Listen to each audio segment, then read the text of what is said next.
Check, check. Check, check. Check. Check.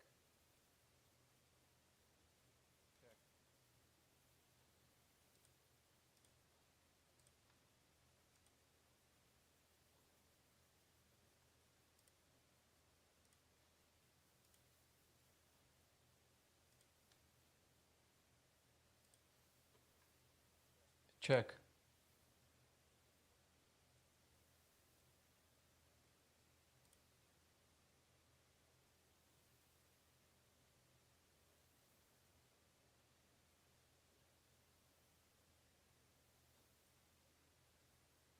Check.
Marcus, give me a thumbs up if you could hear me, bro.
I wonder where everybody is, man. I told them had a long, preparation time for this.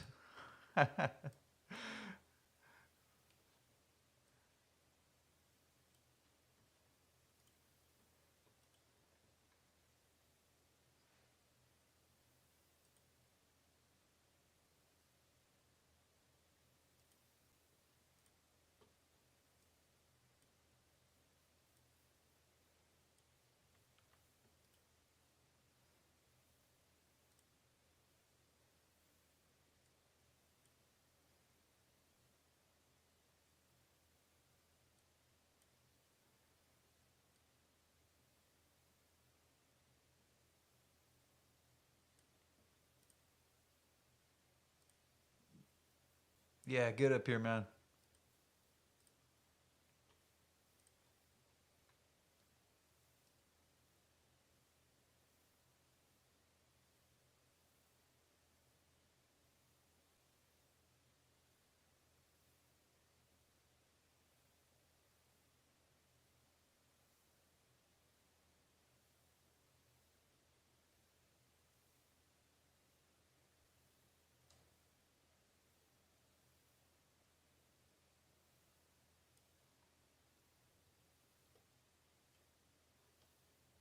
So what's going on?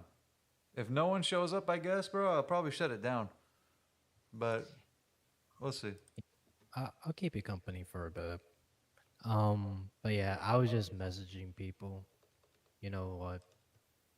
It was pretty interesting that I even got a response from this person, to be honest.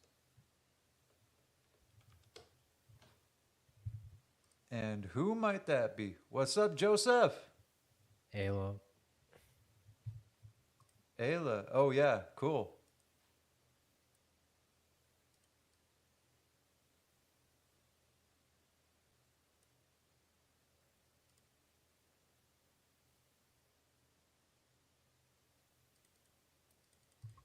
But yeah, was this about like the nutrition thing or like fitness or yeah, what was it again? I know you mentioned this before in the group chat. Yeah, yeah, that's what it was. And what happened was Twitter being as stupid as it is, it didn't tell me that it was being recorded. So the previous reminder that I had, it kind of went to crap because I had to close it. It wasn't giving me the notification it was being recorded. So I had to make a new space with a new reminder and made sure I checked the recording, but this one was also recorded. So I don't know why it did that. But maybe that's what caused it. But I sent out the space to everybody and reminders like every hour, half hour. So it's cool, bro. It's for everybody to hear. So if they're busy or who knows. Oh yeah, did you make sure the recording was off when you set the reminder for the X space? For both times, I checked that the recording was on, but it wasn't giving me verification that it was recording on the previous reminder, on the previous scheduled space, which is the stupid part. Copy. Yeah, I don't expect much, bro. This app is absolutely garbage. How's my voice, by the way? Sound good? Oh yeah, you sound amazing. Yeah, don't worry, you're all good. Oh hell yeah! Thank you, man. Yeah, the as terrible as Twitter might be, my the Rode software sometimes just resets itself on its own. And one time it did it live during a space, and my voice went incredibly loud.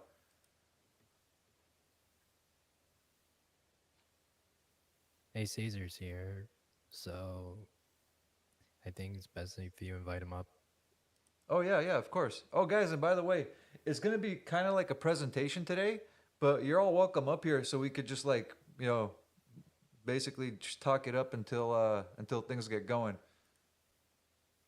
Come on up, Caesar. You too, Joseph, brother. If you feel like you got stuff, or if you're busy, bro, it's all good. You know me. No one's ever obligated to stay or leave or whatever. I'm all good. Hey, gentlemen, how's it going? Shout out to Marcus, bro. Thank you, bro. Good to hear your voice, sir. And Yeah, Zora, how you doing, brother? We're blessed, brother. I hope you're doing good too. God bless you all, man. Thank you. yeah, no Hey, problem, man. man. Anytime. Oh, you closing on the space? What was that, bro? Oh, we're closing the space. I don't know if I joined late or something. Yeah, No, Caesar, no, no. you're cutting out. You know what? I think it's the freeway. I'm on the freeway, and sometimes it does this. So sorry, don't mind me then. Okay, not a problem. I was just asking if he was ending the space. I know I just joined. I didn't know if you guys were at the No, tail no, end of no. it or something. Yeah, yeah, your voice is better now. That happens to me when I'm driving too. But I'm actually still configuring the video, even though I'm live on YouTube now and on Twitch, which was a easier process than I thought. Thank God. Um, but no, bro, we're just waiting. Like if no one does come, yeah, we'll go ahead and close it out because I don't want to keep anyone here if they got other things they want to do. But for now, we're good. Actually, I had a question for you, Zora. What denomination, what church do you go subscribe to? If you want to share, if you don't want to share, No, of it's course, cool. bro. So I grew up in the Armenian apostolic, or some might call it Orthodox. But soon after, my family kind of left because of some bad experiences, and then my dad went Protestant, evangelical to be specific. As it stands right now, I claim absolutely no denomination or sect whatsoever because people incredibly passionate about their denominations. I don't want to misrepresent them or what they represent. So I'm staying clear of that. And I just call myself a Christian or a Christ follower. And I'm learning more and more as it goes, man. So I keep myself a little bit separate from putting a name on it. And plus, you get these dummies like, they'll come up and be like, "Oh, if Christianity is so good, then why is there so many denominations?" Well, I don't know, buddy. How many? It's still Christian, is it How not? many types of How many types of tacos can you have? And they're all delicious. And I'm just playing. I'm just Exactly. playing. No, man, it's funny because the reason I ask you is because I know your background, at least ethnically. So I had my assumptions, and you answered it. So you came up apostolic and Orthodox. And the irony of it is today, for the first time this morning, I accepted an invitation that had been extended to me for some time, and I took up a gentleman, a friend that I fight with. Because we spar together, boxing. On attending his service, it was a Greek Orthodox church. It was the first time that I went, and I was actually pleasantly surprised. And my story is a little bit opposite of yours. I for now, up till now, and for all these years, I've led with a spiritual compass, and I came originally from a Protestant, specifically Baptist background, and there was a lot that turned me off about that, which allowed me to do pretty much what you're doing, right? Like that's kind of where I've been, and I just keep an open mind, and I've been, hearing a lot, so I wanted to go ahead and see for myself, and it was a great experience. I mean, it was my first time, and the fellowship was authentic, and gave me a good briefing on the history and everything like that. So I might continue to go and do inquiry. So I was just curious, kind of like what your background was. That's all, man. Yeah, that's all good, brother. I'm glad you did. And people get so like, they get so like, I guess the word is probably dogmatic about their own like sect and stuff. Oh yeah, Yep, I hate that shit. Yeah, I hate that. exactly. That's why I kind of try to avoid it. And it it really negates one of the bigger messages of Christianity, where you're not supposed to be beating people over the head with it. You're supposed to share the good word and leave it be, plant the seeds, and that's it. You're taken away from the message if you just get so militant about it. And I can't stand that, to be honest, man, because I mean, you're not going to change It anyone's it mind. it deters people, man. Like it deterred me so much.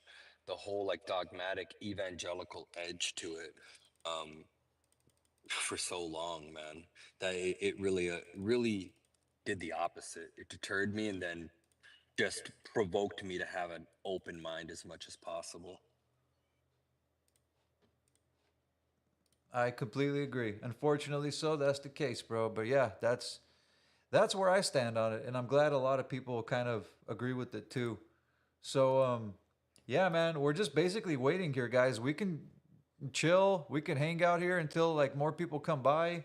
It honestly makes really not much of a difference to me either way, guys. I'm cool either way.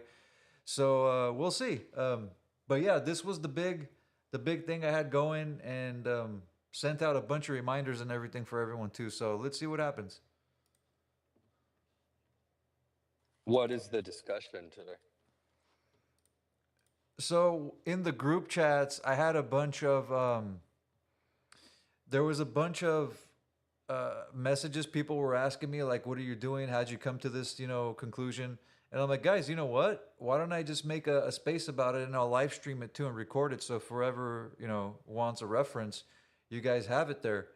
And they're like, "Oh yes, yes," and it's always like that. People are so excited when you say like you'll make a space and a recording. They're like, "Yes, yes, I'll be there." And then time comes for like it actually to get down, and like no one shows up. It's not the first time, and I could care less, dude. My feelings don't get hurt about it, but it was to It go. happens to me all the time, man. You Yep. just gotta be consistent. Yeah, like the first couple months I did it. That's what it was, man. So you can just see it as even practice and low risk. I mean, you got me and Marcus, who were your boys. I'm not familiar too much with the other gentlemen in here, but just even practicing elements of your storytelling, delivery, discourse, none of it's in vain. Yeah, Yeah, one not hundred percent. really. And it's good if you record it anyways. Even if there nobody is here, it's good to have like content out there for yourself to look. It's it serves like a good reminder and something to look back on. And I see this a lot with people that start spaces or even stream. Like sometimes they just do it for the fun of it. Like even if there's nobody in the room, it it really gives them like something like a purpose or something to do with their free time, to be honest. Yeah, I wouldn't get so beat up on that. It happens a lot. Yeah, same here. And thankfully, I've been around the block a few times too. And the other two guys in here, they're my boys, man.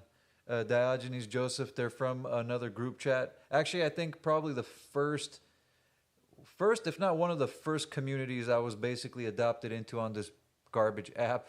But them's my boys too, man. And I'm glad that they're here. So um, we're basically like Nice. 20 minutes. What What's up, commu bro?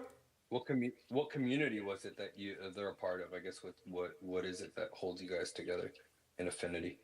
It's I guess you would call it geopolitics, Israel, the Jewish situation question, and how it relates to possible solutions. Because all we keep hearing is people coming on to like Twitter Spaces and stuff like that, and they just keep constantly complaining about a problem that there's the secret hand guiding it, and they don't ever do anything to talk about how to get our communities or society forward. So that's how me and Joseph met each other.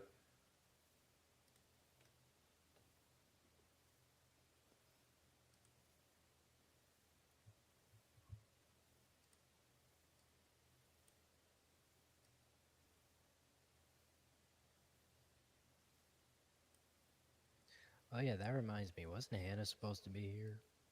Maybe she's busy. Probably, bro. Probably. I think they're all probably busy. Is Caesar still with us? I think we lost him. Yeah, he's still here, I think. Oh wait, he just jumped down.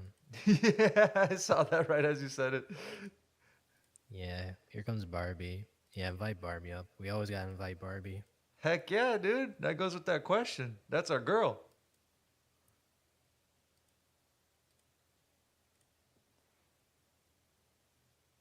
Hey, can you hear me? Yeah, we Gotcha. can hear you now. Okay, yeah, no, when I changed from data to Wi-Fi, I was driving and now I reached my destination. Typically it does that. Something funky with the spaces, but I'm here. It always does that, man. I know. Barbie, what's Hey, up? Barbie. Barbie, I can barely hear you. Oh, oh, it's a shame. that better? It's a little Indeed. Does that better. work? Yes. Hey Zora, can you hear me all right? Yep, real good, bro. Hey, and I liked what you were saying before because I think you and I share the same sentiment as far as being solutions driven, solutions minded. Lip service and over analysis is futile and becomes egoic intellectual masturbation after a while, especially in regards to what you're talking about. The big questioning and analysis of you know who controlling you know what. And my question is always, and now what? Like, what's the next steps? What are you gonna do about it? And what are we gonna do about it? So salute to you for setting the framework for that. Thank you, brother. Yeah. I mean, it's kind of weird. This is why, Barbie, I love your group chat, your friends so much, dear, because it's not a popularity contest or a circle jerk with your guys and the spaces that you hold. It seems to be a group of friends that talk on good topics. We all genuinely respect each other, basically know each other as far as internet friends goes, and also it's not someone trying to get one over the other. Whereas I found that this terrible platform has become a big, like, who knows who is what of what. All they do is try to like prove they know more than the next person. It's all about followers, it's all about clout, and hardly any of them are making any money off of it. So what's the point about like all this crap? Whereas I found that you Ego can currency. yeah, yeah. Um, I found that this thing, and I made this point, just like in real life, it can serve as a very good utility. There are good people you can meet. It's a great place to hang out, talk to good people about good topics. It's a decent way to get a message across. And potentially, if stuff's work, if it works out, you might be able to generate some like passive income, maybe. But the point should be about if you have a message, getting the message across and hopefully meeting some good, decent people and not making it such a popularity thing. Cause I really hate that, man. And keep seeing it so much.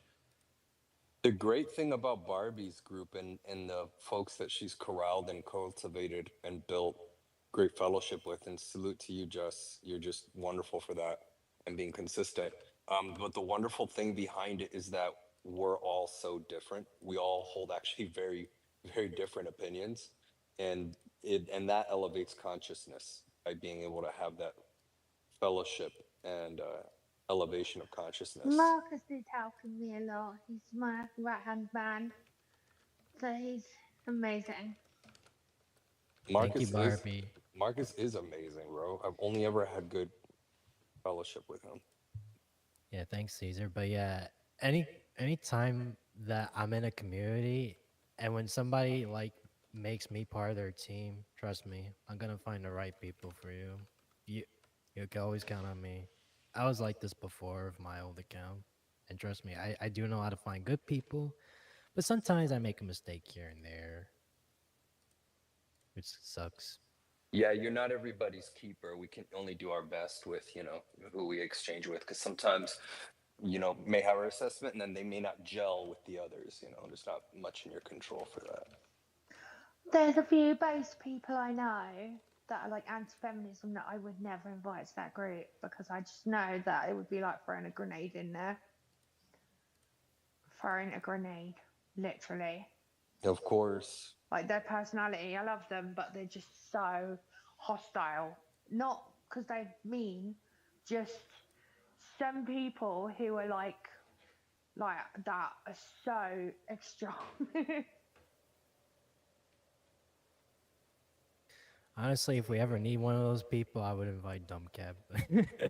Oh my god, yeah. Yeah, I love Mr. Dumbcat, Megaphone. Mr. but I couldn't Megaphone. because he could just come in and troll immediately and start shit. I've been in groups with him enough times. He's got a lovely group of his own, an art group, which is really nice. But yeah, he's just, you never know which Dumbcat you're gonna get in the morning. Nice one, Barbie. Thank you so much, dear. Guys, I don't want to keep you waiting. At least for whoever's here, I could go ahead and get the presentation side of this started, because it is going to be recorded on 3 different platforms. Live on YouTube. You could see my funny looking face if you want. And also on Twitch. I put the video links in our group chats. So we could get going if you want. And friends, we're a small group. Guys, honestly, look, I love the smaller spaces so much. I absolutely adore these smaller spaces. Like I said, I hate that aspect of vanity where it's like, hey, look at me. So I'm actually happier. It's a small space.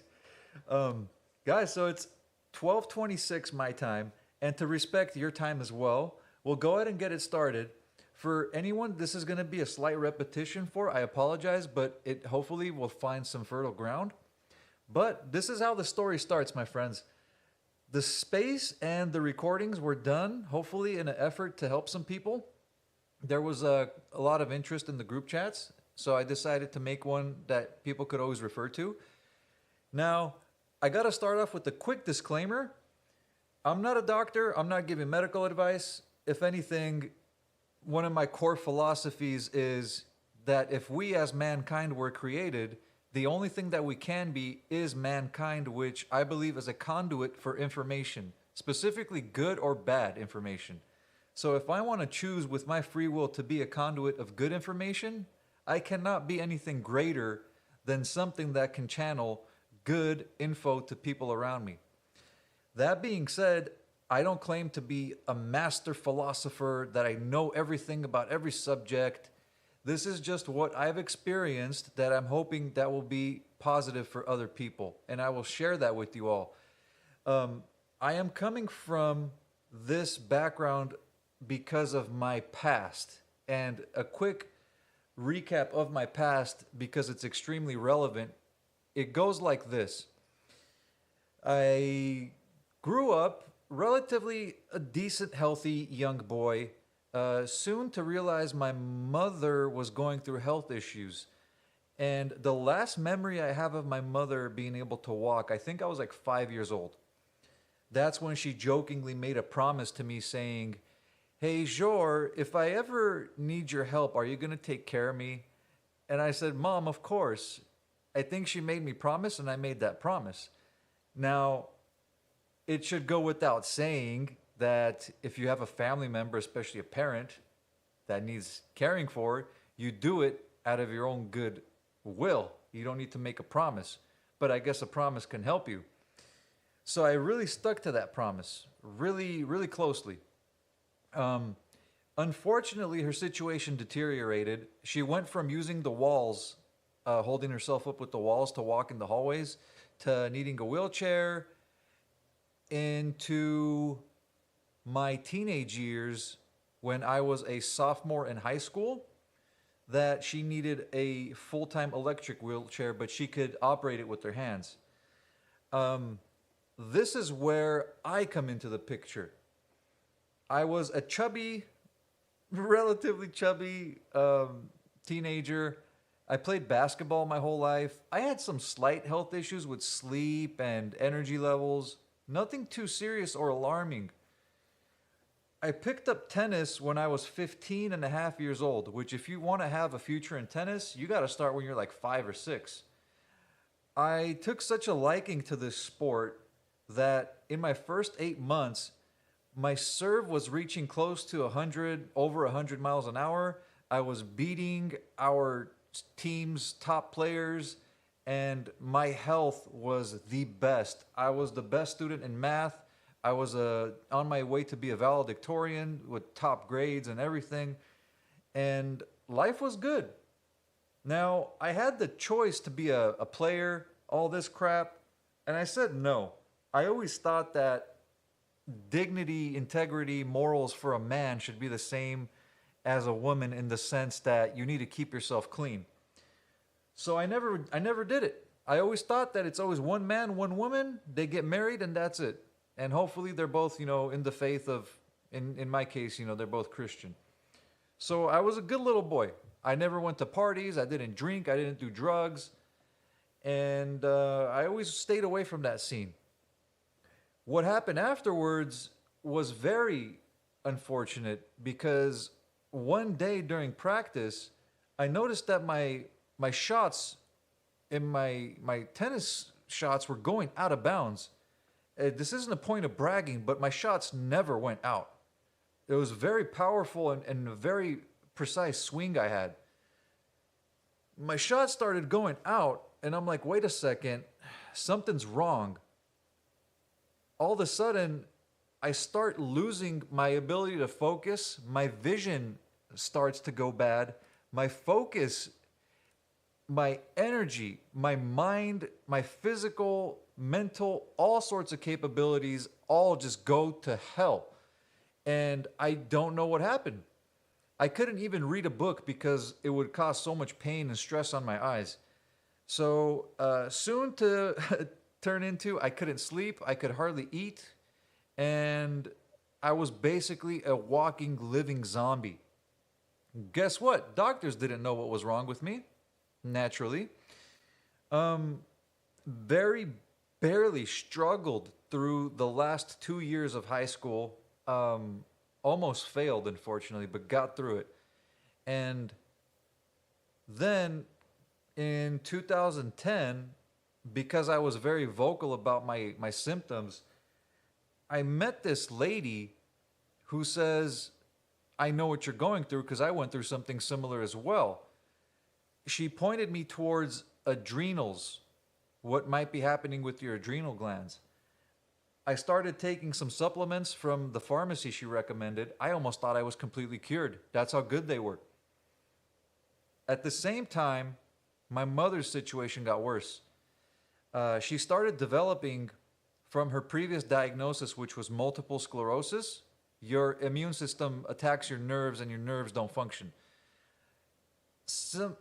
Apparently, it had progressed to her head, and specifically a part of the head called the trigeminal nerve. Tri meaning three, and geminal meaning twin. So from the back of your neck, you have this geminal nerve. It's a really big nerve. It comes up from the back of your neck, comes up to your head. It splits into two, so it goes to each side of your face. That's your geminal side. And the tri, those branches of two each have another set of three. One goes by your eye, one through the cheek, one through the jaw. That's the trigeminal nerve. The condition that she got was called trigeminal neuralgia, neuralgia being nerve pain. I had a look and I found out that the medical community calls this the three types of pain, worst pain that mankind can face. First one being childbirth, the second one being back pain, the third one being trigeminal neuralgia. As if this poor woman hadn't gone through enough suffering. She was screaming without any relief. We slowly had to put her on pain medicine, which only helped for a little bit of time, and she needed more and more medicine. Then, throughout the years, that being throughout the course of 5 years, her pain getting worse. Now she's bedridden. She's in bed the whole time. I have to physically lift her up out of bed, put her in a wheelchair if she needs to go like to the bathroom or something like that. And my condition started going up and down. So we're like, what the hell is going on? Well, fast forward to about 2020, right before the world went to hell, my poor mom developed bacterial pneumonia in bed, which would have cost her her life if it wasn't for my dad thankfully coming home, seeing that she wasn't able to breathe. We're like, what happened? And none of us knew. I blame myself because I should have been closely watching her. I'm her caretaker after all. She said that she was having trouble breathing a couple weeks before. We're like, oh, Mom, it'll go away. And it only got worse. My dad comes home one day, sees that she's literally passing out. Her eyes were like going in the back of her head, this poor thing. And calls the ambulance. Thank God, this was right before the hospitals went insane. 10 days later, she was back home. They gave her antibiotics, they gave her the treatment and everything. Her pain was still there. She was still taking pain medicine. What happened afterwards, this being in February of 2020, My poor mom got sick again this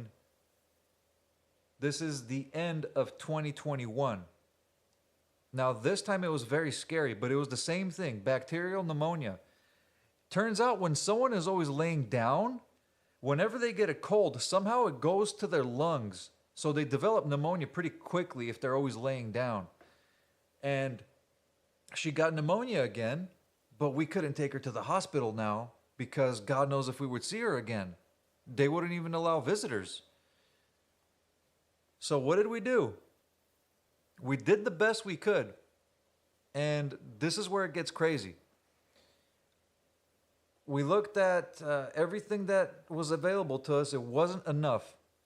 And my poor mom's situation got so bad, her oxygen went down to 67 a couple times.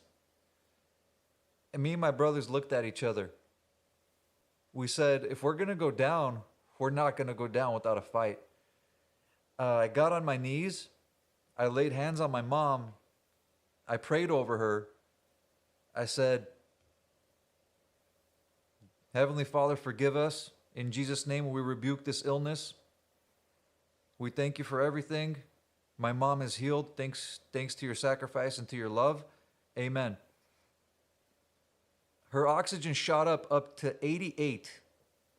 My brother saw that happen as I was praying. He goes, bro, as you prayed, her oxygen came back up. So now she was at a safe level. What we could do now is I found a telemedicine doctor who gave us good antibiotics, which we didn't have before. We found a good inhalable steroid, which we didn't have before. Here's the kicker. We found an antiparasitic, which we didn't have before. The most amazing part of this, the pain in her jaw went away starting that treatment. Thank God for all of that. Within 30 days, my mom was back to normal. This is at the end of 2021. She got pneumonia again later on in 2022. Thank God we had that medicine around. It was a quick fix, thank God. But her pain came back. When we started the treatment again for her pneumonia, her pain went away. Then it hit me. I'm like, Father God, every time she gets sick, her pain goes away. So is it the antibiotics or is it the antiparasitic? I'm like, I don't want to get my mom on an antibiotic regimen. That stuff is brutal to your gut. So I'm like, why don't we try this antiparasitic? At the end of 2023, going into 2024, we put my mom on an antiparasitic regimen. And my dear friends, my mom has been pain-free since. I'm getting a little emotional here because no doctor told me that. Supposedly her MS being autoimmune. Autoimmunity is a total BS case. I don't believe in autoimmunity. They diagnosed me with narcolepsy and Hashimoto's. Hashimoto's is an autoimmune disease that attacks your thyroid. So because my situation would be like up and down is because my hormones were bad. So I can have a decent routine, but because I have this thing where my hormones aren't balanced, I'll always have this like up and down because there was a factor I was missing too. Thank God my mom is well. When it comes to me, I had a recent breakthrough as well because my health has really not been great. It's always been up and down for me. Coming into December, it's interesting, December of 2024, I decide to take an antiparasitic. Well, what do I experience?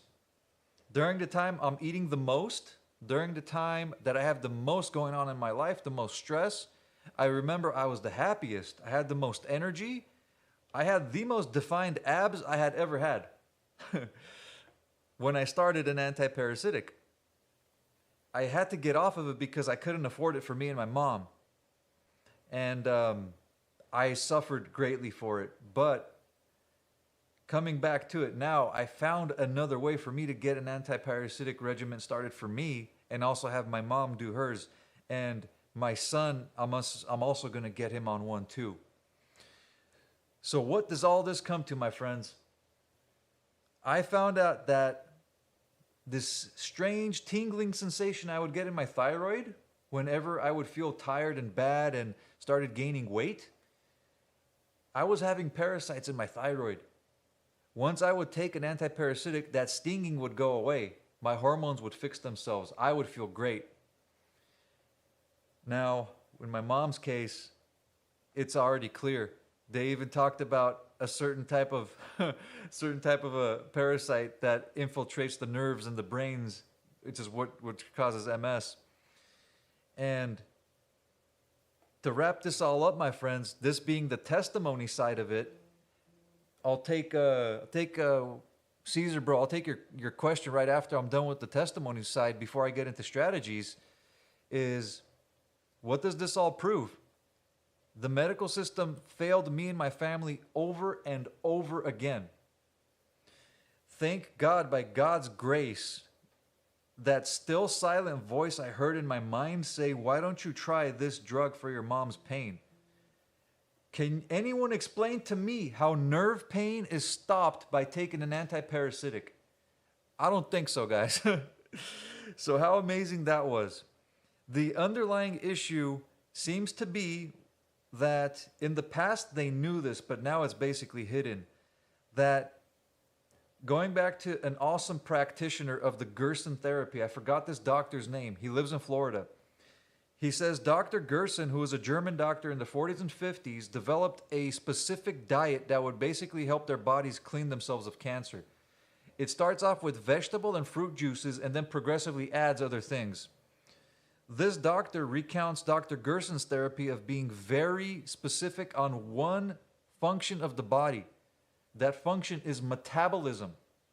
Metabolism starts in your mouth and is most heavy in the gut, where they say the gut is the second brain. And now they're saying that the gut and the brain actually have a connection. Funny enough. Whenever people get a disease, they're saying now, is because there is something that infiltrates your gut, potentially heavy toxicity, metals, all kinds of toxins, that can impair your body to where parasites can infiltrate you. And if that happens, you have an infection. That's why everybody's always tired. They can't focus. They're like just not basically functioning humans anymore. The way to cure that, you get rid of what's causing the problem, and then you repair your gut, which repairs your metabolism. Now you're a human being again. That's what Dr. Gerson's therapy focused on. That's why you have keto diets, because keto diets cut out carbs. Carbs seem to be the first form of energy that every type of cell uses. That goes for disease, cancer cells, parasites. Even our bodies use carbs first. But our bodies can adjust to using fats, which is what keto diet does. Your body ends up digesting the fats, and that produces ketones. That's why they call it the keto diet. It ketogenesis. It generates ketones. So if that's the overlying theory with this, my friends, it serves a lot of truth in my previous life that and current life, that parasites are the big enemy. And that is where I'm going to next. But before I go into that, my bro's got his hand up. I want to hear what Caesar's got to share on this. Go for it, bro.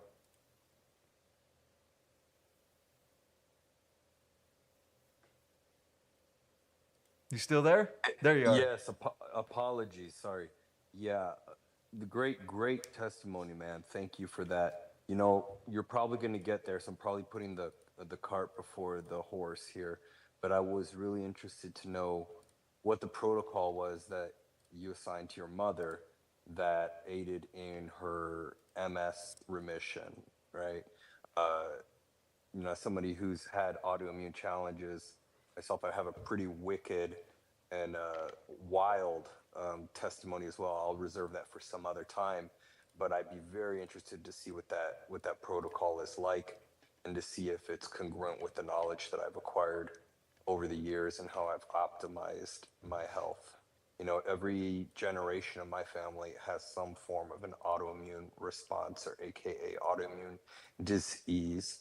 So I'm loving the conversation, man. So I'll let you cook. You're probably going to get to what I already requested. So appreciate you. You got it, brother. Thank you. My man Marte is here. God bless my bro. He gave us his time, man. Thank you. Yeah, bro. Here's what it was. It's so funny. The mainstream doctors will tell you that you don't want to take it for too long or do it for too long. Bro, the medicine I gave my mom has like hardly any side effects. Because I started streaming on YouTube today, specifically today, I got to use the code word IV.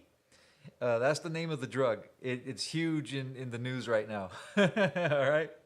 It's developed off of a herb called wormwood, which I'm taking a cocktail of supplements. Sorry, no, a cocktail of herbs and barks, which incorporates wormwood in it as well. So they make this medicine, IV.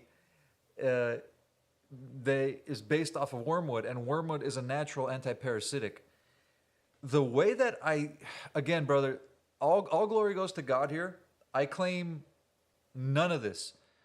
How it happened? First, I'm thinking, how should I go about this? Went first to start with a decent dose of, I think the milligrams given to her was 21 and a half. So I'm like, let's go off with 2 pills a day. One when she wakes up, one at night. And she responded very well to it. The thing with parasites, they have spores, they have lifespans, all this type of stuff. So just watching how she felt was the next key. And there were times where she would have not that debilitating pain, but she would have sensitivity in her cheek. Me watching her sensitivity and making sure she's hydrated. Hydration is an issue with her because she tends not to drink too much. But what it also did is, because our body is naturally designed to detox itself, there's 5 channels of detoxing. Hey, you sound kind of muffled right now, by the way. Oh, I do, bro? My bad.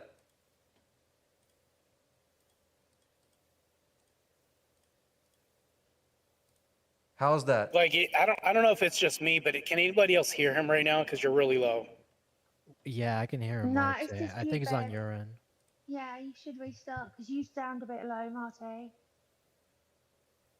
Wow, that's crazy because he sounds good to me.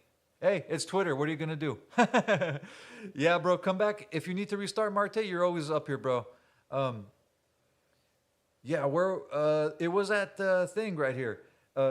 I got to really look into this, Caesar. Bro, I forgot the 5 detox pathways the body has. One of them is sweat. I noticed my mom started sweating more when she started the medicine. I noticed that she started getting more runny noses. And every time that she would get sweaty and her nose would be runny, her pain went away, even that sensitivity. So watching just her, how she felt, making sure she's hydrated, being on this regimen, it started with that 2 a day for every day. And then soon I did like 2 a day, 5 days a week, once a day, 3-4 days a week. So I kind of changed it up to where she's at 2 a day right now for 4 days a week, and then once a day for the rest of the week. And she's holding strong right now, brother. So that's what she's on right now. Is there a follow up to that, brother?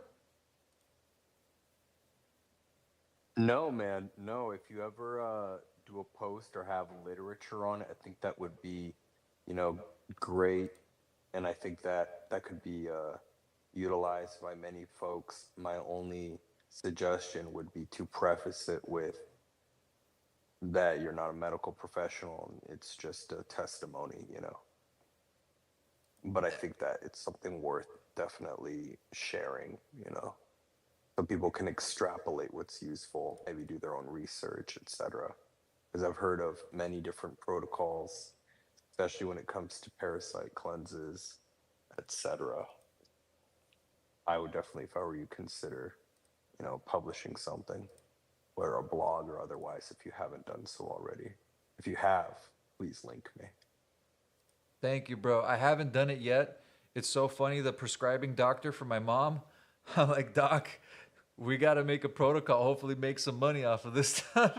But yeah, there's nothing like in writing regards to that. And yeah, bro, the first thing, you can't be too careful watching your ass. I gave my disclaimer before the testimony, so I just got to make sure I keep doing that. But guys, that was the testimony side of it. Where I'm going to next, which is the next part of this so-called, if you want to call it, impromptu presentation, on my stream, I got up the website for my man, Joshua Truex. Josh is a brother I found in the faith who lives in Missouri. Now, if there's anyone I would give credit to besides God himself, is this guy. Because even though he didn't give me the antiparasitics and stuff like that, this is a studied, well-documented individual that lab tests every single thing that he has, that he uses for himself, and then gives to people who are looking for the same. Funny enough, the theory is the same. He has a protocol. To start the protocol, the first step is to cleanse your body, funny enough. And then his protocol essentials have adrenal support, an amazing thing with beef liver capsules. He makes his own capsules that don't have any pork in them because I don't like pork, guys. From my faith side of it, I don't think I should be eating pork. I'm not prescribing it to anyone else. These are my thoughts, remember. But he lab tests all his other herbs. He's got cayenne pepper supplements. He's got the beef liver. He's got the thyroid. He's got testosterone things for men. Some of the best stuff that he makes are magnesium creams. Why I say magnesium? Because he preaches hard about the three main molecules or minerals our body is completely deficient of, which is what we are deficient of in the soils and the foods. One of which is magnesium.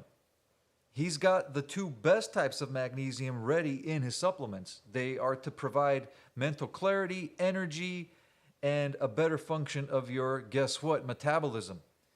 The other thing that we're extremely deficient on that no one talks about is copper. Copper is the essential nutrient in the mitochondria that you need to get all the metabolic processes started. And he teamed up with an actual doctor on this, Dr. Morley. If I'm misquoting it, I apologize. Whoever fact checks me later. They teamed up. He did the research together and proved by what he saw that copper is just way too important. And copper is found in that awesome beef liver that he has. Copper is found in the supplements Dr. Morley and Josh himself provide. So they went really hard on bringing back the functions of copper. And also, guys, you've seen this new craze with methylene blue. I've been giving methylene blue to my mom for like 3 years now. 3-4 years, funny enough. I started taking methylene blue when my mom was at her worst, when I laid hands and prayed for her. I wasn't eating for 6 days. I did 12 days without eating so I could pray and fast for my mom. And I took a break in between, so it was 6 days plus 6 days. It wasn't, consecutive. And during that time, I was having a very bad asthmatic cough because where I live, the air is terrible. I tried this methylene blue. My cough went away instantly, and I could sleep at night. Methylene blue gets the copper in your mitochondria functioning. It cleans out any excess rust meaning extra iron, because our foods are fortified with too much iron. And if you fortify with too much of one thing, you throw off the balance of another thing. So it's really good to keep things as pure and as balanced as possible, mineral, vitamin wise.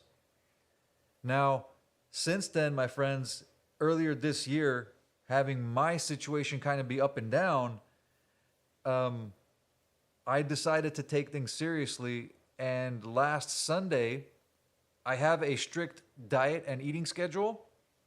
Regularly, what I would do is this: from Saturday 8 p.m. to Tuesday 5 a.m., I will do a 58-hour fast. Tuesday through Friday, I'll have one meal a day, and that one meal a day is my breakfast. Basically, it's maybe 1,000 to 1,500 calories, and it's a protein shake. It's salad, greens, fats, good stuff. And then Saturday, I go all out. I eat whatever I want, and I make up those calories. I make up that stuff. I have a blast. Saturday is my feast day. It's my day of rest, and that's when I start my 2-day fast. When I realized my thyroid, my throat kept on like getting these needle sensations and stuff, I'm like, all right, man, I got to take things seriously. And since I already fast 2 days a week, why don't I extend it to see how long I could go? Here I am. This is day 8, probably the best I've ever felt seriously, apart from some slight tiredness and slight fatigue and slowness here and there. I actually feel great, guys. For whoever's on the video side, I got my electrolytes and my mineral water. Josh has the best electrolytes you can look for. I'm doing this to get my thyroid as healthy as possible and get my hormones back on track. And I'm also accompanying this Caesar Bro with Josh's awesome, he's got a 2-pronged attack to his parasite cleanse. It's that one herbal pill I talked about. You do that 3 times a year. It cleans out the entire cycle of parasites in your body. He says not to do it more than that because it might cause trouble and it won't help you anymore, because that is the recommended cycle. That's a strong one. The other one is a diatomaceous earth and coconut activated charcoal cleanse you do at night before you go to bed. That one I think you could do longer. I started both of those and going pretty good on them. And where I am now is taking these electrolytes with those cleanses, hopefully to get me to 30 days, brother. And if I could get to 30 days, I'll be happy. But if I could push it even further and go for 40, because 40 is the biblical number, I'm going to try to go for 40 if I can. So here's the strategy going forward, my friends. When it comes to hunger, we are so misled and lied to about everything that when someone feels that sensation of hunger, they don't realize what they might actually be feeling is thirst, because the body's way of telling you you're hungry is the same feeling you get as if you were thirsty. So when people are so scared about going on like a 1-day fast or a 2-day fast, the most common is a 3-day, because apparently the body starts healing itself after like 16, 17 hours, but 72 gives you like a really good measure of healing from what some doctors say, is that sensation of hunger, which is not always hunger. It's either going to be withdrawal from not eating, or it's either going to be thirst from your cells being dehydrated. Well, if you're drinking water and you're still feeling that hunger, you're probably lacking in minerals. And the minerals are in the form of electrolytes. So these electrolytes have done me great progress, man. And like for my mind to be able to function like this, having not eaten for 8 days, like, bro, something's really good. Taking those electrolytes keeps your cells hydrated, keeps them functioning with what they need, and then also drinking just a bunch of water on top of that. I drink some green tea here and there. It helps with the slight bit of caffeine.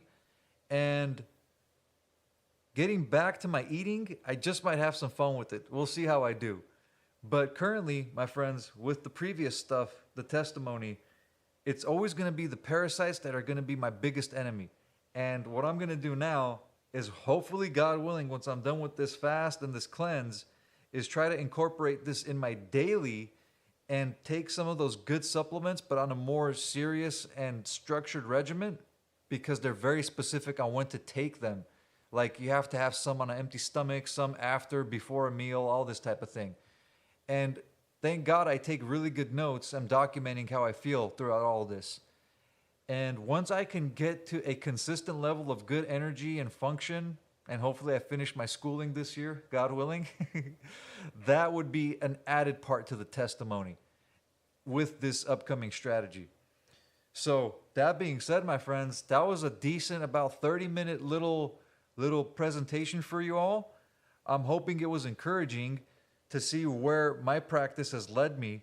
And like I said, like Caesar said, I'm not a doctor. This is just my experience. And is there anything that you guys would like some more detail on, or if there's anything you guys want to share, now we could go ahead and open it up.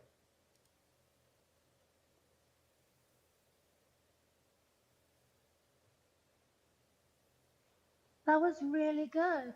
Thank you. You're welcome, dear.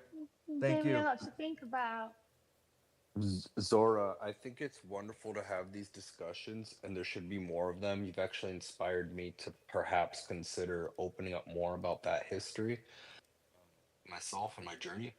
And because I think a huge takeaway can be that regardless of what the protocol or prescription one implements on the natural side of things, is just inspiring the reflex in others to question everything that comes from a doctor and getting a second opinion, you know, trying different specialists.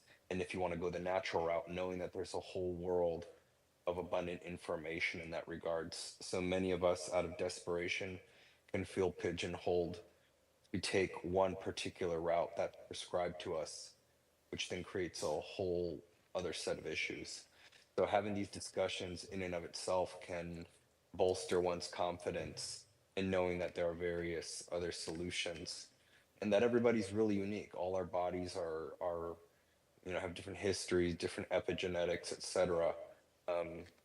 Which, you know, it's not a one size fits all as the current establishment medical system has us believe, especially when it comes to programming that's as nuanced as autoimmune inheritance.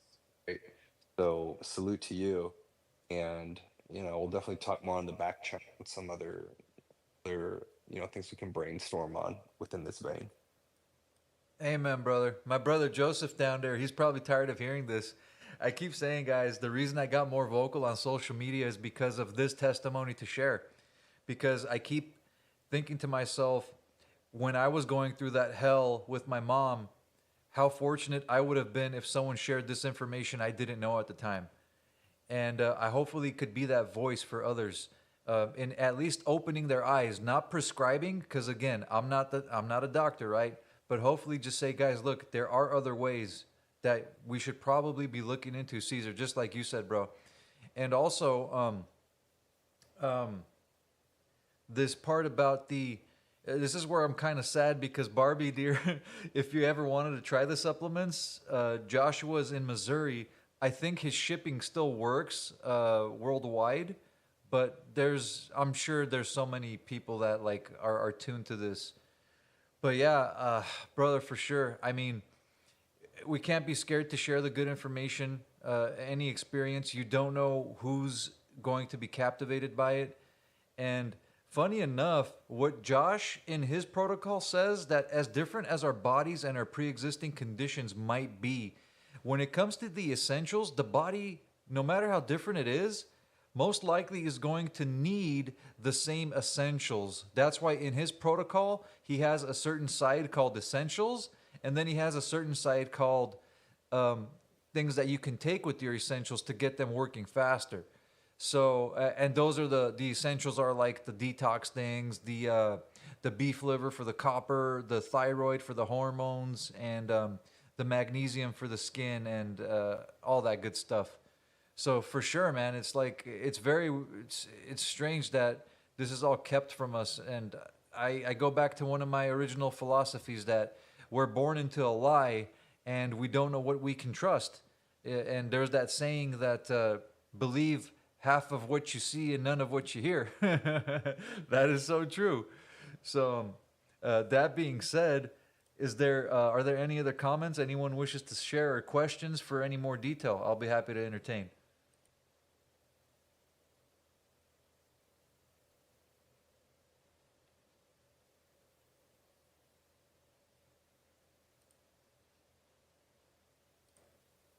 Nice and quiet. That's all good.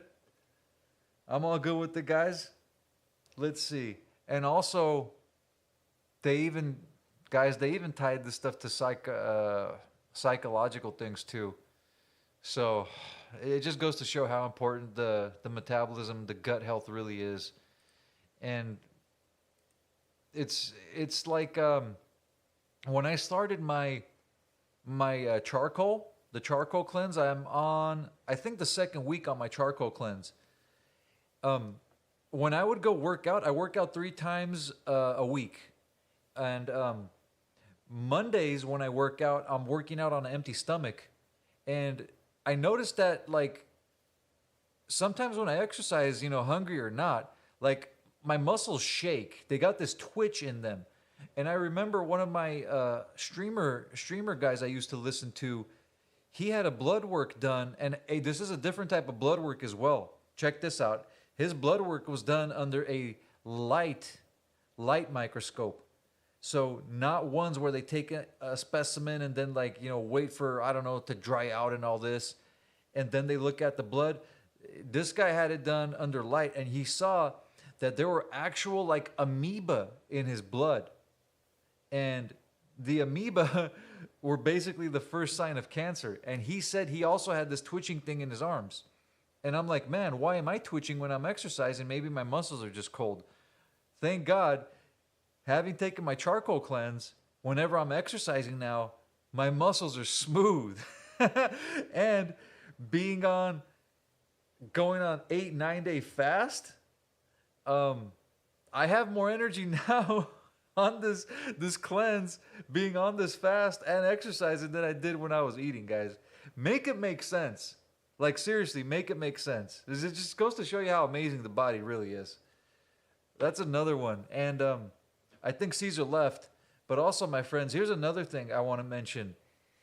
There is blood work that can be done. There are naturopathic doctors that prescribe to this theory as well, but they're out of pocket. And the naturopath I have nearest to me charges like $300 to be seen. The blood, urine, and hair sample testings that they do to really check your hormone levels, they're like $1,200, $1,300. So if there is any way, God willing, that we have a certain type of a method of gauging our health by seeing what our body is telling us and how we're actually feeling, that would be the most practical and quickest way to go about it, if at all possible. Because not only will it be the cheapest, but you being in tune with your body and what it's telling you with the symptoms, with weakness, strength, brain fog, all this type of stuff, would be the best way to go around it. And at the end of the day, who knows your body better than you? So if that could be a method or a strategy, I would love to make that a method and a strategy for this. But your thoughts on that, my friends, and feel free to chime in, because we could go ahead and close this down soon if we all want to do something else. But it looks like I got the major stuff of it out there, and I hope it was helpful, guys. But go ahead, if anybody's got any comments or questions, I'll be happy to take them. I mean, I'll offer 2 things. I train fasted. Sometimes I'll take glutamine. It's probably way different from what you're doing because you're talking about diatomaceous earth and stuff. I've researched a lot of that, but I'm just looking for like more performance and bodybuilding stuff. Also, it's 2 different things, right? You're looking at overall health. I need to start actually thinking about that. But the second thing that I want to bring up is, it's hard for I don't understand the naturopathic doctor route, mainly because it's like, if it's $300-$500 an hour, a lot of people don't have this income to like just go see one. So it's tough, even though like a naturopathic doctor would be way much more optimal than seeing just somebody that's just going to be a drug dealer, because that's literally what physicians are these days. They're just glorified drug dealers.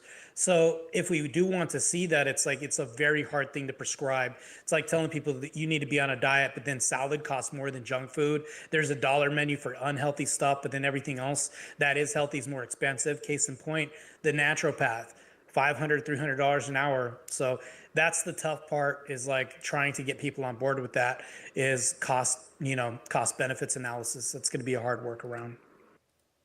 Absolutely, brother. Thank you for that, Marte. And bro, you're the man. I haven't really seen too much of your like results. I saw a couple. I'm like, man. All I want is to have pure definition on my gut. I don't want, bro. I don't want any belly fat. My family is plagued with low energy and belly fat. I despise belly fat. I can't tell you how much I hate excess belly fat. And I don't get how my arms are so defined, you might be able to see striation on every single freaking muscle. But when it comes to my gut, there's this weird layer that's always there. And I know it's from my hormones, especially now. But It's like visceral fat too, right? yeah, I mean, I have to deal with the same bullshit. I mean, and whatever. I'm 51, but the love handles, and it's almost impossible to spot reduce. You just have to shred the whole thing, lose for sure. strength. Hey, that fucking thing doesn't go away. That little layer right below my belly button, a little bit, and then in the back fat. That's Yeah, an easy thing to talk about because here's the thing: how often do you use your abdominal muscles, and then how often do you use your arms to pick, lift stuff up, move objects, and things like this? So you're talking about something that gets more use out of it. I guarantee you, your low back and your back is probably having less fat than your abdominal area. It's all about best practices and case use. So if we look at the abdominal area, it gets less use than our arms do because we need to take a fork, put it to our mouth, and we're doing like 15 reps. How many reps are we doing of abs if we're sitting down eating? Not a lot. We're probably inactive to some degree. So it's like a static motion where we're using abs to even stand up. But that's not even anything, but you're using your arms to lift constantly. So that's another reason why I would definitely say that, like, I would do probably like blood work to see what kind of diet works for you with your blood type. I have Andrew Wilson on a paleo diet. Rachel's kind of like on more of a carnivore. So it depends on like what your blood type is. And then talking to somebody who's an expert in the field, figuring out like, okay, I'm just going to have no carbs for the beginning of the day and then just simple fats. It just depends. Do some homework on that because each person's body is different. For my life, I've done almost no carbs when I was serious. A lot of meat. It's work. I mean, look, the other fact is I sit behind a computer 12 hours a day. That can't be good for me, man. I see it in my posture, let alone the fact that my lower back is probably atrophied, just sitting there slouched over and typing away. But I think you're probably spot on. The fact that I just don't use my abs on a day-to-day basis. Yes, sitting is the new smoking, believe it or not. It's actually becoming worse than smoking. For your holding patterns, everything else, it just ends up screwing you up bad. Yeah, I was thinking of getting those like desks that go up and down so you can stand up or sit on one of those medicine balls, whatever the fuck they're called. The other thing is for me, because I like to eat at night, but to pick at food. One of the psychological psyops I use on myself is grapes, right? Because I have a sweet tooth. So that's good. But now in order for me to kind of boost it to the next level, the grapes would probably have to go. probably, Right. brother. I want to get to my bro Joseph here. Lucas, I got a good comment for you after Joseph goes, bro, and it has to do with diet. Yeah, let's get my brother Joseph up here. Hey, great space, Zora. I was really, really looking forward to getting this into an actual, complete format. So I'll definitely be saving this and probably clipping just the testimony part. But that was fantastic. I'm glad you finally did it. I want to say, I know you guys were talking about, blood tests and doctors being drug dealers, which they are. So you can also use that to your advantage a bit. I mean, I got sick of dealing with my doctors and be like, I want this blood test and this blood test. And like, oh, what do you need that for? What do you want that for? And I'm like, give me the blood test, dude. Like, shut up. And it was like super expensive and they wouldn't take my money. So I started doing telehealth stuff. And, you find, if you need telehealth for, to help you with weightlifting or other things like that, there's people out there. It's like a couple $100. They'll send you a blood test you can do at home. It's pretty painless. No like intravenous anything involved. And I think I paid like $250 for a preliminary blood test and then one like 4 months later. So if you are looking into getting blood work and you're sick of dealing with like the regular local drug peddling doctors, I mean, you might as well find one that actually unabashedly does it. And they're a lot quicker, they're a lot cheaper, and they don't bullshit you. Thank you, brother. Heck yeah. Dude, telehealth, it saved my mom's life. You see that? So if there's any case for it, I'm one. And thank you for saying that, bro. I didn't even know they did blood work like that. I know they, the first time that I checked my hormones, it was through a mail-in specimen test. It was a urine and saliva test. And they saw like my cortisol levels were through the roof.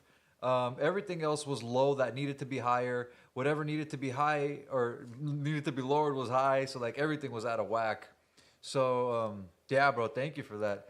I want to touch on what Lucas was saying. Lucas, brother, like I said, I'm not the doctor, and I got my awesome boy Joshua here, who's helped me with my mom as well with his creams and his methods. He has a structure for his diet, and it's a general one. And why I bring it up is general because Marte's the Marte's the man, dude. He's out for performance. I love that, and I want good performance too physically. Generally speaking, a good way to start from the diet is the way Josh has it, and it's this, especially given how our food is not the best in America, which is why we need to go back to Greece and Armenia, brother. We really need to go back. But he's got this set up like this. To structure your appetite in such a way that you wake up and the first thing that you do is you have a big meal. Your breakfast is a big meal. And the way that you have your foods structured is fats and proteins first, carbs at the very end. Because I keep hearing this, and Josh speaks to it as well, that whenever you eat carbs, somehow they signal to your body that the metabolism slows down. It probably has to go with how carbs are like the first form of energy that cells use, like all types of cells. Disease or regular cells, going back to the parasite conversation. He says you can have the most carbs with your breakfast. You have that same structure for lunch, but with less carbs. And then at dinner, you have no carbs and veggies and fats and protein. And make sure you... I tell you, when I eat my first meal, you're going to want to choke me. My first meal, other than caffeine, 3 o'clock. 3 o'clock. I literally forget to eat because I don't have that appetite. And then come 3:30, I'm like, oh shit, I'm fucking hungry, which is good if I'm doing fast, right? But my first meal, I kid you not, and this has been the case for my entire life. It's just, I mean, I don't know. I've heard some people say it's a halfway decent habit if you're doing like the whole intermittent fasting thing, but it can't be good in terms of day-to-day life. Gotcha. That's crazy, right? No, That's I crazy, got you. isn't it? I think, and I'm I not bet... saying- I'm not endorsing it. It's just the way I've been wired for 51 years. The other thing, Keegan, I think Keegan, you were talking to me about the avocado. My wife went and got me avocados. I'm gonna suck it up and eat those, even though I hate the texture. I'm gonna start eating the avocados at night as opposed to the high fructose grapes. Something to pick at. That's the key. It's all psyop for me because I have a sweet tooth, so I need to find something to manipulate my mind into thinking that I'm eating something that tastes good, which is why I eat watermelon a lot because it fills my belly. But I don't think there's a lot of high fructose. I mean, I'm sure there's a little bit of sugar, but it bloats me. So that helps. But yeah, a lot of it is psyops because we're not wired to give away calories, right? Yeah, From our yeah, brother. food, yeah, we're not supposed to push it away. So. Gotcha. I got 2 comments on you before we go to my man Marte. The final thing that we have from this is if that's your diet, you're probably eating at night because it keeps you full before you have your breakfast. So if you were to structure how the recommended one was for the general diet, where big breakfast with the most carbs always coming at the end, smaller lunch with, again, carbs coming at the end, and the smallest meal you have in the day is dinner with no carbs at all. And that dinner has to be 3 hours before bedtime. And what that would do is set up your sleep to where it functions as an intermittent fast, giving you close to 16 or 14 hours, and you wake up hungry. And the problem that most people have is because they don't like they eat a lot at night. When you wake up from sleep, your cortisol levels are at the highest. So that's why it's recommended to have most of your carbs in the morning because the sugar and the carbs can help combat that. Supposedly is what I'm hearing. But that's one strategy, brother. Yeah, I'm good at like the night thing. I mean, I know Andrew Huberman did this whole thing. He had a bunch of people there. I'm good at stopping at 7, like not eating, even though it's a challenge sometimes. I'm good at stopping, even munching at something at 7, then going to bed, whatever, 11, whatever I go to bed. So at least there's like, around 4 hours.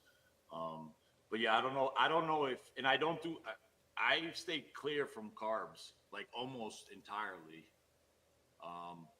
And I don't know how, I mean, I've done that all my life, so I guess I've got used to it. Like meats, cheeses, just almost no carbs at all for some reason. Unless I'm gonna like once a week, I'm gonna go crazy with cannolis or tiramisu or something like that one day. But I think I need to kick it up a notch now. So I'm gonna listen to Marte. Oh yeah, brother. We got to kick it up a notch with the feta cheese and the watermelon. I All right. Oh, last comment for you, brother. Whenever you get a insatiable desire for sweets, it might also be some sort of a parasitic side effect. Look out for that, and that I wouldn't know how to test out for that, but I don't want to keep my boy Marte waiting for too long. Go for it, brother. I hear a lot of prescriptive analysis here. I will give you a bit of info. I mean, I graduated from Arizona State University with a degree in dietetics. I'm probably the only licensed dietitian, nutritionist here. And I'm hearing this. So I just want to say it's not just performance. I help patients out as well too with this protocol. So the problem with this is, Lucas, is one of the main reason when I talk to patients that I work with, the big proponent of lack of appetite is you're not stimulating your ghrelin response by walking maybe in the morning, doing things like fasted cardio. That's going to help stimulate this. Also, the problem with saying no carbs is your body's extremely smart. It's smarter than you give it credit for. What your body's going to do is it's going to go into like ketosis, and then your body's going to find a workaround this. I don't think that abolishing carbs purely is going to help out. What I do is I do like probably timing, because as soon as you have carbs in the morning, it stimulates this response from your pancreas to help out with insulin production. Now, the problem with this is it stops your growth hormone processes, which helps you lose body fat. And that's the reason why carbs are demonized. But you can work around this if you're more active with your lifestyle and daily habits. You can reach out to me. I can set you up with some kind of program and stuff to work around this. Now, as far as one of the biggest proponents of people saying, well, it's bad because of parasites, things like that. I get this, but your gut biome can definitely map onto your habits and the way that you eat. Case in point, people that are more likely inclined to take in sugars, things like this, it's because we've conditioned our gut biome to start taking in sugars because it's a secondary brain, but people don't really see this that way. That gut controls everything. You're talking about your endocrine system to fats. Omega-3s help out your endocrine system as well too. Healthy fats are good. Saturated fats can be good to some degree, especially from red meats, things like this. So it just depends. That's why blood work is extremely important when you look at this, because you may have predispositions like family issues that are underlying symptomatic causes of other issues too. So in order to get around this, like a healthy blood work panel is extremely good to look at, because then we could see, because you have cause and effect. Depending on how your pancreas is functioning, depending on how your liver enzymes look, everything else, that's also going to point to the trajectory of like, okay, we're going to back off of this. That we're getting insulin spikes in the morning because we're having a lot of sugar, things like this. So even if, and here's the thing, there's also sugar in meat. A lot of people don't realize this. There's also creatine in red meat. There's a lot of this. So your food is great, especially when it comes to supplementing your lifestyle.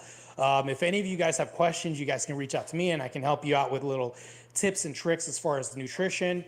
But all this is required with blood work. So if you got any blood work panels, it's like I'm a good mechanic, but I can't work on a car unless I look under the hood and see what it looks like, you know. I'll do the blood work every 6 months. I'm good about, actually I even asked for the testosterone, and I don't know, from what I understand, at the age of 51, being at 810 deciliters per nanogram is decent, I guess, for my age, even though think what a 20-year-old is probably at 1,000, right?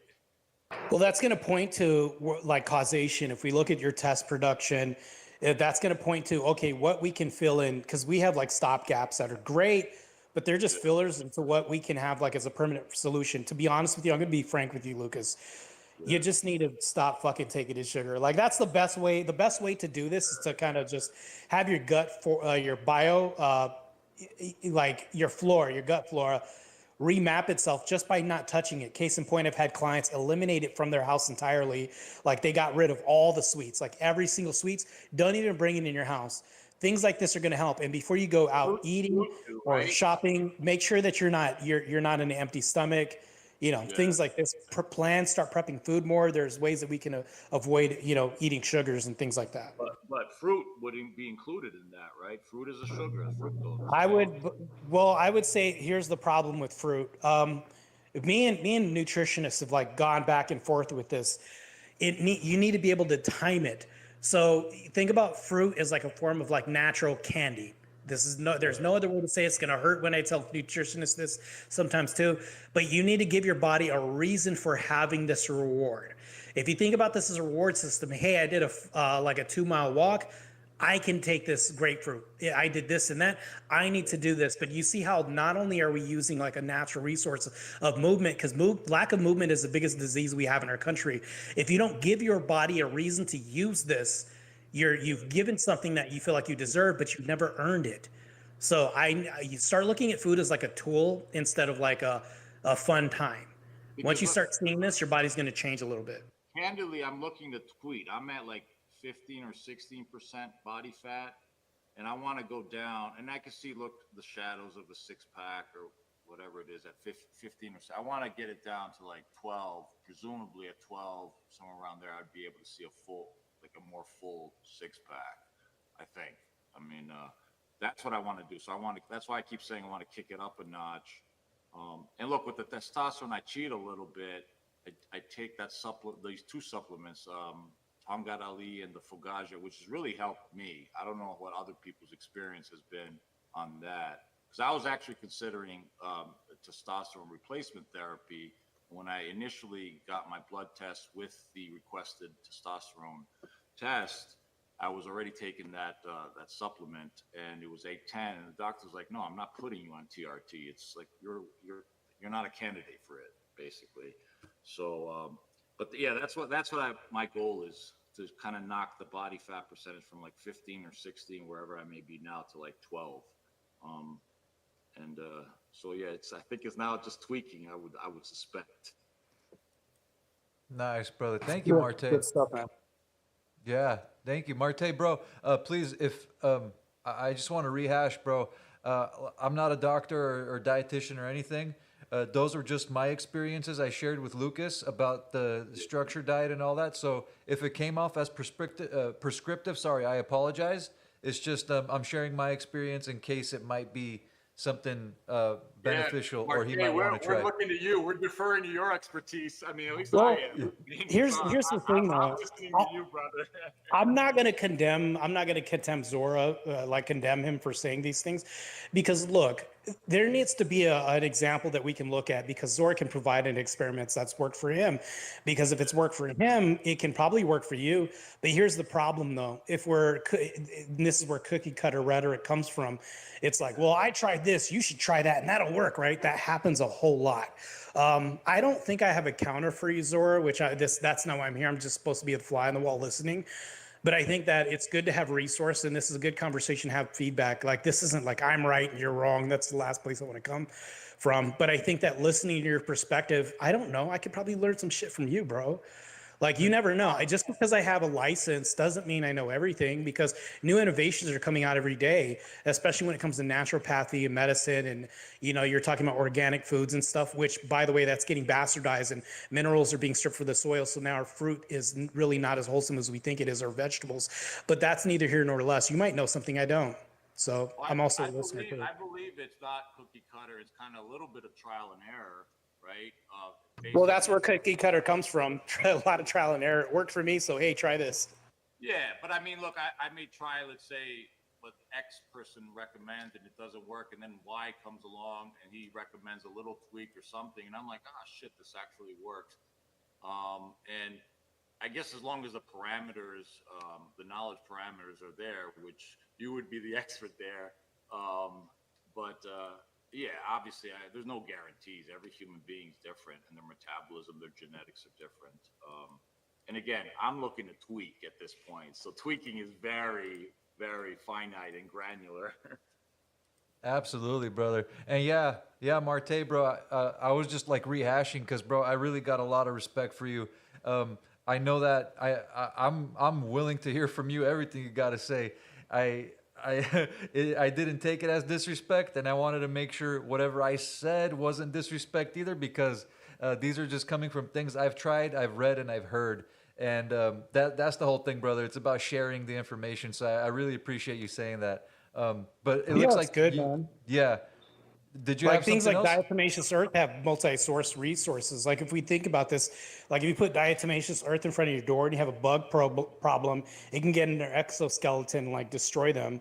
So I mean, there's Christ kind of put down a lot of things to help us out. God in his infinite wisdom gave us medicine here on earth, but the problem with humanity is we're stripping all the medicine of its good wholesome resources. So it's like these conversations are extremely necessary to have, right?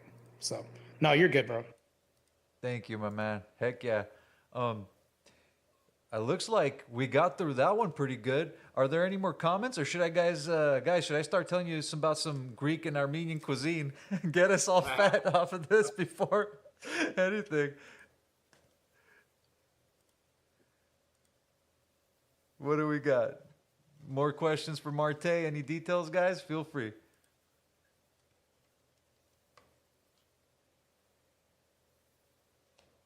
All right, looks like we're good. Let's see. So I'm trying to see if there's anything that I missed. I think I covered it all, my friends. Yo, Marte, yeah. Wilson, Andrew, in the smoking, guess who else smokes? I do.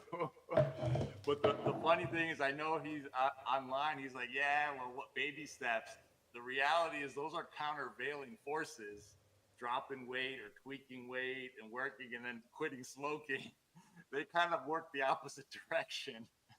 Yeah, so that's the problem. So here's the problem with me and Andrew sometimes, and that's like my brother. So I'll be sitting here, and he's literally told me, he said, I just want to get shredded, bro. He literally told me this, and of course I'm thinking, you want to get shredded, bro, quote unquote.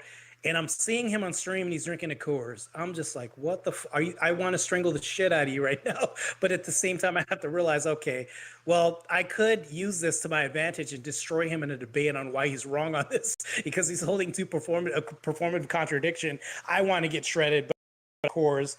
Hold on, but he's also told me, he said, in order for me to be a good leader, I also have to learn how to follow. And he literally told me that. So I'm thinking this, and I'm like, how do I fucking work with this? Well, the thing is, when it comes to smoking, like I'll allow smoking because Roberto Duran smoked, other people smoked, and they were able to box and be in great shape and things like this. Now, granted, I have to think the worst of lesser of two evils would probably be smoking, because alcohol is literally a poison.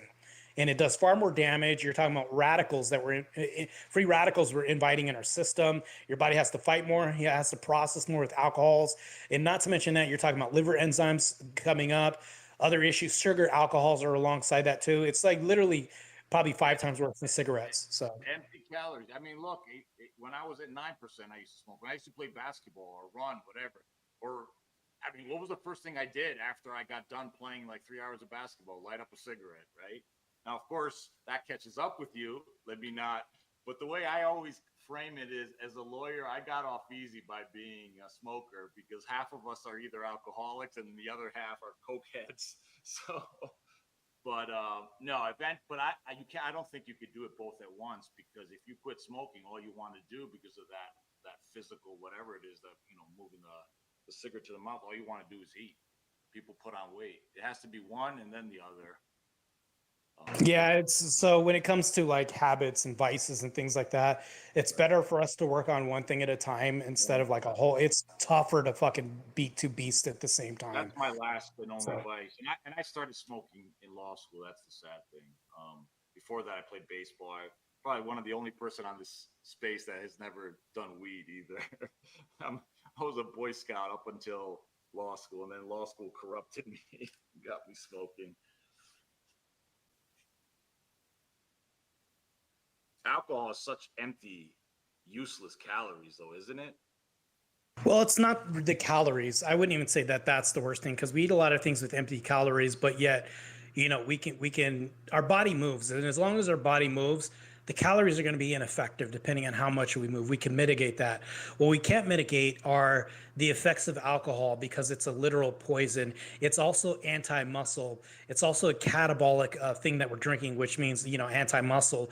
And not to mention that, but it's hard for your body to deal with. Your body is going to, you're literally putting your body through a stressful period of having to counter poison and get rid of it. It's going through the pores. Your body's trying to get rid of it, and not to mention that you're dehydrating yourself. It's just so much, man. The effects on that are way much more worse than just calories because people say, well, they'll find ways around this. They'll say, I'll drink vodka. There's less calories than that. No, that's even worse because it's more raw poison that you're taking as far as like, Coors, which is like barley, all these other things. But it's like, yeah, it just depends. That's why that's really bad. He's done. I think he's shredded a little bit. He's dropped some weight, I think, from what I can see. Yeah, I told him the only way I can tell because I don't want to take photos. And of course, he is who he is. And I understand, like, I'm not going to be like with my usual clients, hey, I need you to take your shirt off. Let me take a progress picture, this and that. Yeah. Because I could just understand the exposure if something goes nefarious with that photo or whatever. So what I do is I look at him on podcasts and I look at how his face looks. Yeah, you can determine how somebody's losing body fat just by looking at their face, if their cheeks are starting to become more chiseled, things like this. But I only have so much room to work with, and I try my best. So when he shaved his beard, that's what I noticed, right? Because when he's got the full-on Greek Orthodox beard, then it's you can't tell. But yeah, I was able to tell from his face. And I actually posted a super chat when he was in person at whatever. I'm like, yeah, dude, I think you dropped some poundage here. So yeah, we'll keep it up. Yeah, well, we'll see what happens. Oh yeah, I love seeing that too, man. Let's see, Marte, bro. I got actually a specific question for you. What do you think about the calorie in, calorie out debate? Because I've heard mixed things about it. I use it as a baseline, but I don't go into it completely. I heard that it's a big ruse. Not all the calories are the same. I'll give you one case in point, right? Like, let's say if I have a piece of cake, it's 500 calories, and then I have like 3 ounces of steak, 500 calories. Do you think those are calorie in, calorie out? No. The same way? Nope. Yeah, absolutely not. Right, because one, you're going to spike your insulin. You're also going to satiate your hunger longer when it comes to like the steak. Your body has to process and break this down. It's such a hard metabolite to break down when it comes to steak. You're going to be satiated for a longer period of time. With the sugar, what do we have? A spike, right? And then we crash. You're going to be sluggish. And next thing you know, you're going to have a raging appetite because there was nothing tiding you over. Whenever you eat meat, your body takes a whole longer time to metabolize it. Whereas the sugar, boom, process in the body, you have this quick spike. And then next thing you know, you're floored and you're just out. But in the other example, they're 500 calories a piece, should be the same thing, right? Well, you're talking about your activity level. So then we're talking about like a ghrelin response. We're stunting that when we talk about like eating one food compared to the next. So you're gonna have 2 different, I'm saying like onset reactions that are gonna happen when you eat a steak and then you're eating like a cheesecake. Let's say they're both 500, like I said. Which one would you function better at a higher level? If you're going to eat a steak, once it clears the gut, and then the cheesecake, it clears the gut, are you going to be a better, more active person with the cheesecake or the steak? One's going to give you a crash. Your insulin's going to spike, and then you have the recourse after that of you having to deal with recovering from said spike.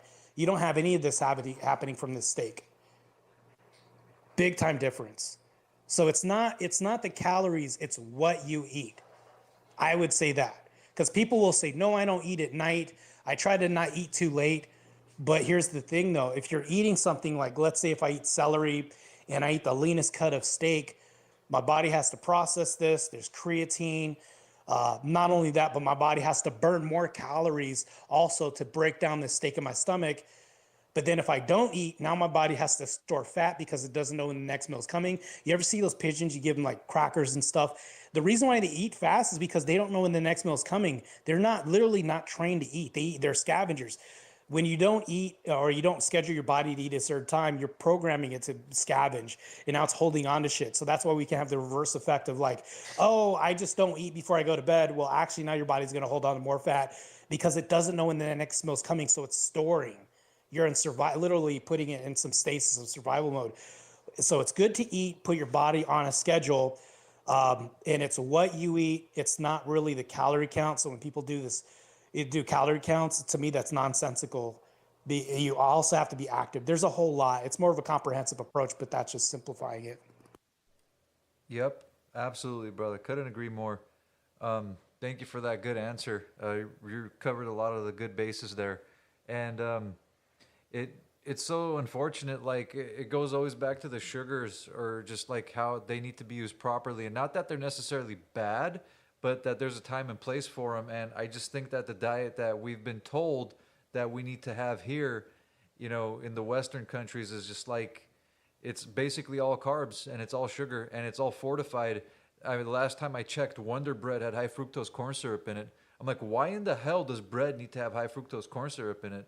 And it just doesn't make sense, and it's unfortunate. But that's awesome, man. Would if you were to give like Lucas, our friend here, and like a basic structured diet for just a good maintenance type of a level, good energy, good focus, good everything throughout the day, how would you go about doing that? Well, we need to look at the blood values. I'd have to look at some blood work. I have a guy that does that too with me. So we definitely need to look at blood work, go through like so you can also have pre-existing conditions that can happen. Food can also be what we would call a contraindication too. Allergies, things like this. You can't just like give some, because when you're giving somebody a meal plan or diet, it's like somebody tantamount to prescribing medicine to somebody. So you have to really know what you're doing when you do this. Like I can't just be like, oh, Lucas, I would try this at first. Like to me, it's like me being a mechanic and working on your car, and I don't know the history of Carfax, if pre-existing accidents, anything like that. So it'd be irresponsible for me just to be like, hey, just try this basic diet out. Because I look at things differently. I look at things like from a prescriptive health analysis, like I'm prescribing him medicine when I do this. And presumably height, weight, I mean, desired height, desired weight, things of that nature too, right? I mean, I probably need. Yeah, that's like secondary. That's like secondary. We'll get that in the back end, but the first thing is it's like pre-existing family conditions. If you're predisposition to be diabetic, if you're nearing this, like we look at things like that, and also I talk about family. I do a sit down with people and talk about families. Like with Andrew, I said, hey, I need a blood panel before I can even touch you. Like as far as your whatever we're doing, to even have a conversation with Andrew, I had to do all that. Yeah, no, that's yeah. Thankfully, I've been diligent with a little bit of prompting from family. I've been diligent about blood work, and so far so good. And we'll see when the pipes start leaking and everything starts going wrong. But so far so good. Yeah, But did you? presumably, I'm gonna need a lot more protein intake than your average. I mean, I'm what 6'4", 235. So I'm probably not gonna have the same intake than some. What's the average man now? 5'9" in this country, something like that. 5'10". 5'7". Oh, all right, so 5'7", yeah, and weight. Well, weight's probably gone up. Average weight in this country, but yeah. I like around 190 for that height. Yeah.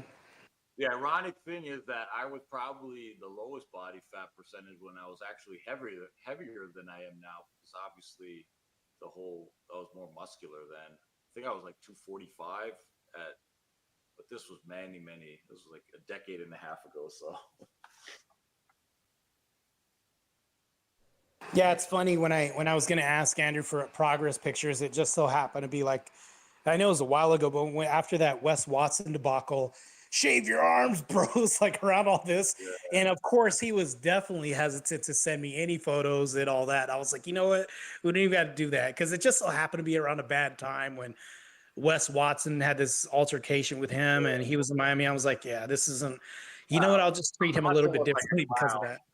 But the thing is, though, the weight scale at some point is not going to tell the story for Andrew, because there may come a point very soon, if not already, where he weighs actually more, but he's more defined and he's got less body fat. Well, I take scale. I take the scale number at the beginning, but then I say throw the fucking scale out after we get started because that's not going to matter because that scale's going to tell you nothing. Because like let's say you hold 4 ounces of water one day, and women are even worse. They fluctuate even worse than we do.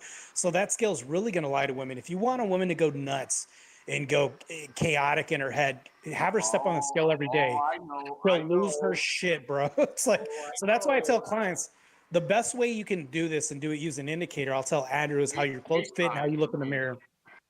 Yeah, that and then waist size for me, pants. That's always been like if I'm getting out of control, like I'm naturally a 34-inch waist. If I start going up there towards 36, then I'm like, yeah, I might want to chill out a little bit. But you're right with the women, man. Oh my God, my wife, holy shit. And she's obsessed. And then the more she doesn't get the reading that she wants for whatever, water retention, maybe she ate something salty or the whole cycle thing, she goes on the next day and then the next day and then the next day. And I'm like, what are you doing? I'm going to fucking take it. If anything, go on maybe once every 10 days just for a benchmark reading. I would say not even that. She needs to, the mirror and how her clothes fit are going to be the best indicators. Yeah. I tell her that, but they're not. No one's gonna listen. She's not gonna listen to me. So Barbie left. Barbie left as you guys said that. Damn it. yeah, but it's so true. I mean, look, a lot of it has to do with what you ate. What if you ate something that had a high sodium intake the previous day? Even let's say it was hypothetically somewhat healthy, but it had a high sodium in it. It made you absorb or retain water. But that's water weight. You're gonna get rid of it. So as long as you're drinking enough water, sodium shouldn't be that big of an issue. Yeah. Unless you have a pre-existing condition with hypertension. No, she's good. It's just it's OCD. It's the female OCD, sensitivity to negative emotion. And look, inherently, women they as much as they don't want to admit it, they're very keen on the physical appearance, regardless of what they could be 80 years old. They're still right. I see it in my mother, right? And the instinct will always be there, and they understand that I need to look as best I can. God bless him, brother. Yep. God bless him. No, that's true, though. I mean, Yep. even at the age of 80, the little bit of vanity. Well, they have higher vanity levels than we do, but it is what it is. For sure. Guys, I don't know what to say except thank you. This is going to be recorded and going to be on YouTube and Twitch. Yep. And hopefully, guys, it kind of came across as just me sharing my experience and what I've seen and learned. Sorry for that. But I just want to say God bless you all that you showed up and all the contributors, and especially Marte, bro. Thank you for your expertise. And we're very fortunate to have Marte. I mean, how often do we jump in spaces where we have a bodybuilder? And we know he's like a legit. I've seen Marte in a video rep out it on the bench, so ain't no joke, brother. So we're very fortunate. Ah, man, I'm just one of you guys, man. Just happy to be here. Thanks, brother. No, seriously, thank you. We're very fortunate, man, and I really appreciate you giving us your time. But guys, I basically dished out all I had. If there's nothing else, we can wrap this puppy up and go, like, I don't know, mess around in another space and have fun. And maybe, Lucas, we could talk about foods that we're not supposed to eat that we love. Oh, you posted one yesterday. Filaracomo. You posted one yesterday. My bad, bro. You're gonna make me that. You're gonna make that for me one day on the Femo. Yeah, I made it for my mom, dude. She loves it, and I give it a little bit to her afterwards for from her lunch. So, yeah, definitely. All right, guys. It was a pleasure. Right back at you, man. Right back at you. Lucas, Marcus, Marte, Joseph, Hannah, Dio, all you guys, and Barbie that left. Thank you guys so much, man. Look, I'm not the owner of this information. Like I said, I think that mankind is here to channel information, and hopefully it's good information. So please feel free to share any of this with anyone, with what I've gone through, if it could help them. Again, just make sure to tell them I'm not a doctor and you're not a doctor. This is just what I've experienced. If they have questions, to just look into it before they try anything, and to seek Not a professionals doctor, if they're not just stayed sure. on Holiday Inn. Just stayed on Holiday Inn last night. That's all. There you go. There you go. All right. Take care, guys. All right, brother. God bless you all. Thank you again, my friends. I'll probably catch you in a fun, I don't know, less light or more light-hearted space coming up right now. Take care, guys. God bless.